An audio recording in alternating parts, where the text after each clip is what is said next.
I was watching film at 2 in the morning last Tuesday, and something clicked that I haven't been able to shake since. LeBron James is about to turn 40 years old. Anthony Davis is playing the best basketball of his career.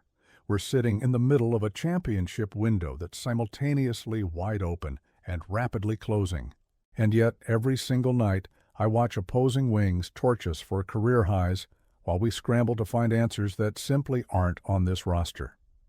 But here's the thing that has me genuinely excited for the first time in months.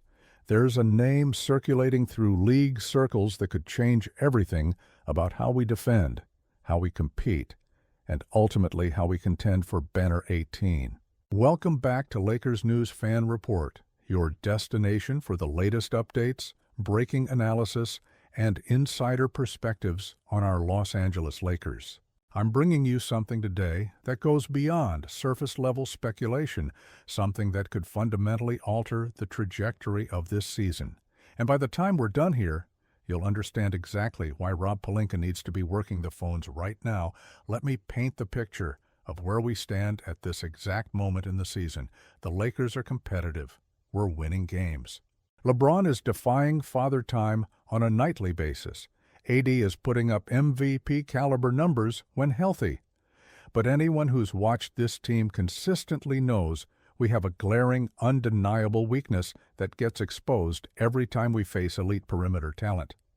Our wing defense is a liability. I'm not being dramatic. I'm not being a pessimist. I'm stating objective reality based on film study and statistical analysis. When Jason Tatum, Luka Doncic, or Kevin Durant touch the ball, we don't have anyone who can consistently contain them one-on-one. We're forced into help rotations that leave shooters open. We're gambling on steals that lead to easy baskets. We're playing with fire every single night, and championship teams don't win that way.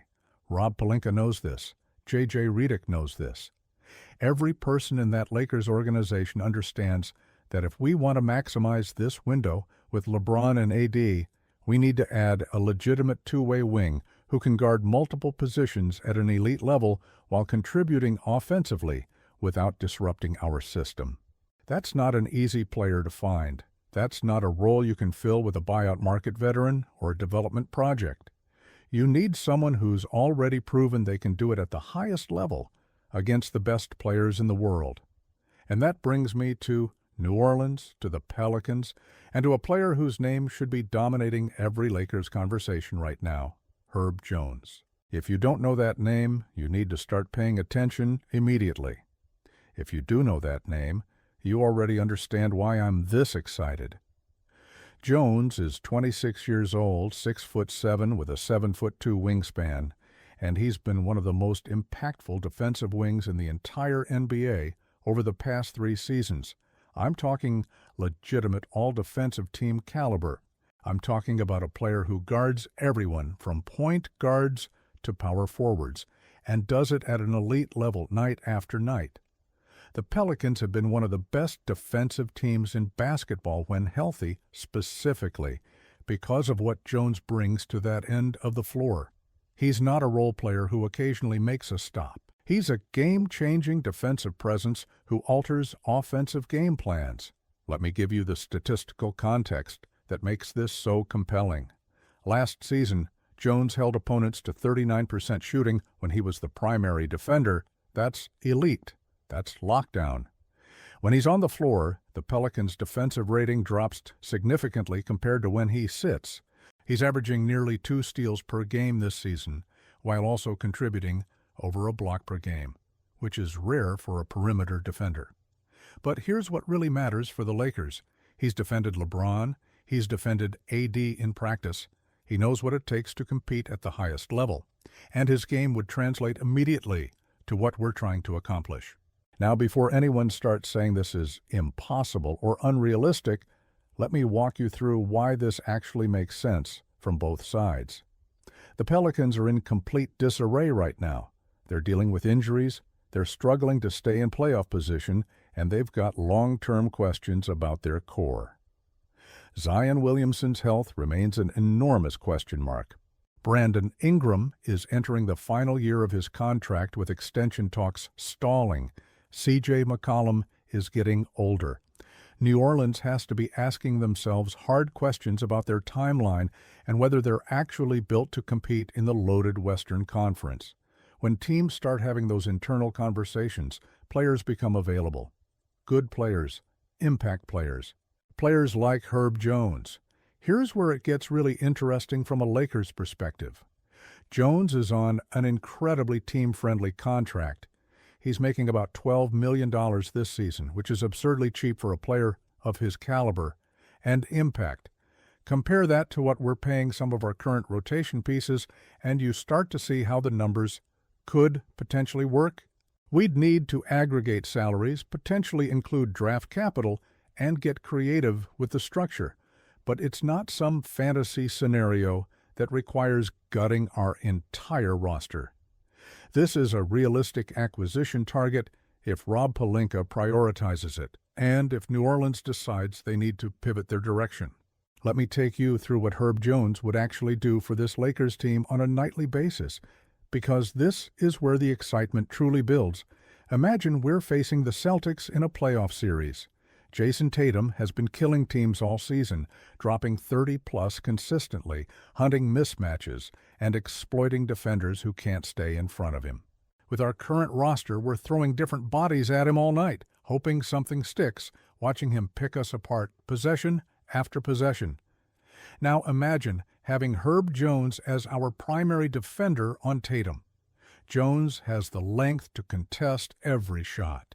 He has the lateral quickness to stay attached to ball handlers. He has the strength to battle through screens. And most importantly, he has the defensive IQ to anticipate plays before they develop. That completely changes the complexion of that series. But it's not just about individual matchups, though those matter enormously in playoff basketball. What Jones brings is defensive versatility that allows J.J. Redick to play the schemes he wants without worrying about getting attacked relentlessly. Right now, when we switch on defense, we're creating mismatches that smart offensive teams exploit. When we try to play drop coverage, guards get downhill and collapse our defense. With Jones on the roster, suddenly we can switch everything without fear. He can guard Shai Gilgeous-Alexander on one possession and then pivot to guarding Chet Holmgren the next. He can handle Luka Doncic's bullying post-ups and then navigate through screens to contain Kyrie Irving. That kind of defensive flexibility is priceless in today's NBA, and here's something that doesn't get talked about enough when people discuss Herb Jones. He's not just a defensive specialist who's a liability on offense. His offensive game has steadily improved every single season he's been in the league. He's shooting over 35% from three this season on solid volume. He's a smart cutter who understands spacing and timing. He's an excellent offensive rebounder who crashes the glass and creates second-chance opportunities. He doesn't need plays run for him. He doesn't need the ball in his hands to be effective, and he knows his role within an offensive system. That's exactly the type of player who thrives next to LeBron James and Anthony Davis. Think about how our offense functions when it's clicking. LeBron operates out of the post or as a facilitator in pick-and-roll actions. AD dominates in the paint and stretches defenses with his mid-range game. We surround them with shooters and cutters who space the floor and keep defenses honest.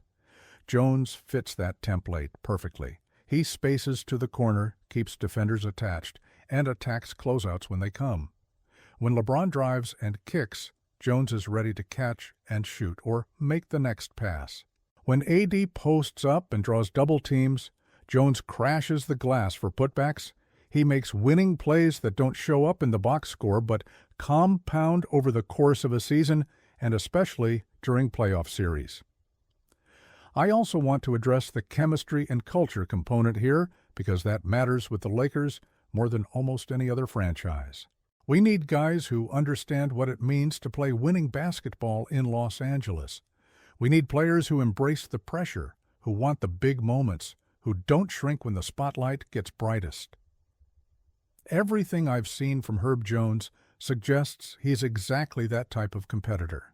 He plays with an edge, he takes charges, he dives for loose balls. He does all the little things that championship teams require from their role players. That's the kind of mentality that resonates with LeBron, with AD, and with J.J. Redick's coaching philosophy. Now, let's talk about the pathway to actually making this happen, because I'm not here to just fantasize about impossible scenarios. I'm here to analyze realistic possibilities based on how the NBA actually works. The trade deadline is February 6th. We're approaching that date rapidly. New Orleans is currently struggling to stay afloat in the playoff race. If they continue losing games and slip further down the standings, management has to seriously consider whether they're buyers or sellers at the deadline. If they decide to retool rather than push all their chips in on a flawed roster, Jones becomes one of their most valuable trade assets because he's on a great contract. He's still young enough to fit multiple timelines, and he's the exact type of player that contending teams desperately covet. From the Lakers' perspective, we have to be aggressive here.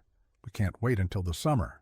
We can't hope someone becomes available in the buyout market. This is the season to go for it. LeBron is playing at an insane level for his age, but we don't know how long that continues. AD is healthy and dominant right now, but his injury history means we can't take any season for granted. The Western Conference is wide open in a way we haven't seen in years. The Warriors are aging. The Suns have chemistry questions. The Nuggets lost key pieces. The Clippers are dealing with Kawhi's health. The Mavericks are good but beatable. This is our window, and we need to attack it with urgency. What would a potential trade package look like? Obviously, New Orleans would want draft capital. We'd likely need to include future first-round picks, possibly pick swaps, and we'd have to make the salaries work by aggregating contracts. Players like Rui Hachimura, Gabe Vincent, or Jared Vanderbilt could be discussed as part of salary matching. I'm not saying any specific deal is imminent or even on the table, but the framework exists for a realistic transaction if both sides are motivated. And here's the key. If Rob Pelinka can pull off a move for Herb Jones without touching our core rotation of LeBron, AD, Austin Reeves, and our key contributors, that's a massive win that instantly elevates our championship odds. Let me walk you through what our closing lineup could look like if we add Jones to this roster. You're starting with LeBron at the 4, AD at the 5, then you've got Austin Reeves handling playmaking and shot creation on the perimeter, and you slot Herb Jones in at the 3 as your primary wing defender and secondary cutter. That 5th spot becomes flexible based on matchups. Maybe it's D'Angelo Russell for his shooting and creation. Maybe it's another wing for more defensive versatility, but your core 4 of LeBron, AD, Reeves, and Jones gives you everything you need to compete with anyone in the league. You've got star power, you've got shooting, you've got playmaking, and most critically, you've got the defensive versatility to match up with every single contending team's offensive scheme. Against the Celtics, you can switch everything and trust that Jones can handle Tatum while AD protects the rim. Against the Nuggets, you throw Jones at Jamal Murray while AD matches up with Jokic. Against the Thunder, you use Jones on SGA and let your help defense rotate around his individual brilliance. Against the Mavericks, you put Jones on Kyrie and scheme to contain Luka with multiple defenders. This kind of defensive flexibility is what separates championship teams from pretenders in playoff basketball. You need multiple guys who can guard multiple positions at an elite level, and right now, we don't have that. Jones gives it to us immediately. I've been studying championship teams throughout NBA history, and there's a consistent pattern you see over and over again. The teams that win titles have at least 2 elite wing defenders who can lock down the opponent's best perimeter players. The 2004 Pistons had Tayshaun Prince and Richard Hamilton. The 2008 Celtics had Paul Pierce, Ray Allen, and Tony Allen. The 2011 Mavs had Shawn Marion and a defensive system built around versatile wings. The Warriors dynasty had Klay Thompson and Andre Iguodala.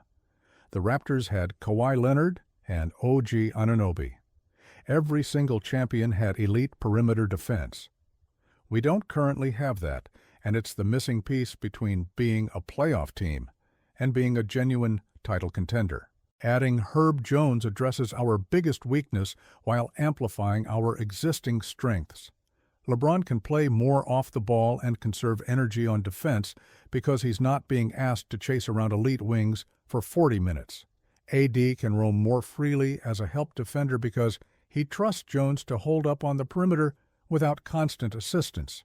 Our offense becomes more efficient because we're not constantly digging ourselves into holes by giving up easy buckets on the other end. The entire ecosystem of this team improves when you add a player of Jones's caliber and fit. I also want to talk about the psychological impact this type of move would have on our roster and our championship aspirations. When management makes a bold move to add an impact player mid-season, it sends a message to your stars that the organization is all in on winning right now. LeBron has been vocal about wanting the Lakers to be aggressive in upgrading the roster. AD has echoed those sentiments. If Rob Pelinka pulls off a trade for someone like Herb Jones, that galvanizes the entire locker room. It tells everyone that we're not just hoping to sneak into the playoffs and see what happens. We're building a team designed to win the whole thing. The timing here matters more than most fans realize. We're past the point of hoping internal development solves our problems. We've seen what this roster is. We know the strengths and weaknesses. Waiting until the offseason means another year of LeBron's prime evaporates. It means another year where anything can happen with injuries or chemistry or bad luck. The time to strike is right now, while our core is healthy, while the Western Conference is vulnerable, while impact players like Herb Jones might actually be available because their current team is reevaluating their direction. I'm genuinely optimistic about our chances to make something happen here. New Orleans is in a tough spot. Their season is slipping away. They have to be asking themselves hard questions about their roster construction and timeline. Meanwhile, we're the Lakers. We can offer draft capital, we can offer young players with upside, and we can offer the chance for New Orleans to accelerate a rebuild or retool rather than getting stuck in mediocrity. These are the types of scenarios where both teams can walk away feeling like they improved their situation, and those are the deals that actually get done in the NBA. So here's where I land on all of this after spending weeks analyzing film, studying contracts, and thinking through the strategic implications. Herb Jones is the exact type of player the Lakers need to become legitimate championship contenders. He solves our biggest weakness. He fits our system perfectly. He's on a great contract, and there's a realistic pathway to acquiring him if Rob Pelinka prioritizes it, and if New Orleans decides to make changes. This isn't some pipe dream that requires fantasy logic to work. This is a real possibility that addresses real problems with our roster construction. And if we can somehow pull this off, we immediately vault ourselves into that top tier of Western Conference contenders alongside Denver, Oklahoma City, and Dallas. The bottom line is this: our championship window is right now. LeBron is still playing at an elite level, but we don't know how much longer that lasts. AD is healthy and dominant, but his injury history means every season is precious. The roster we have is good enough to make the playoffs, but not good enough to win 4 playoff series against the elite teams in this league. What other moves do you think we should be exploring before the trade deadline? Drop your detailed thoughts in the comments below, because I read every single one, and your perspective shapes how I analyze these situations. Make sure you're subscribed to Lakers News Fan Report and hit that notification bell so you never miss breaking news, trade analysis, or game breakdowns. We're bringing you the most comprehensive Lakers coverage anywhere on YouTube, and we're in this championship chase together. Let's go get banner 18. Let's go. Lakers!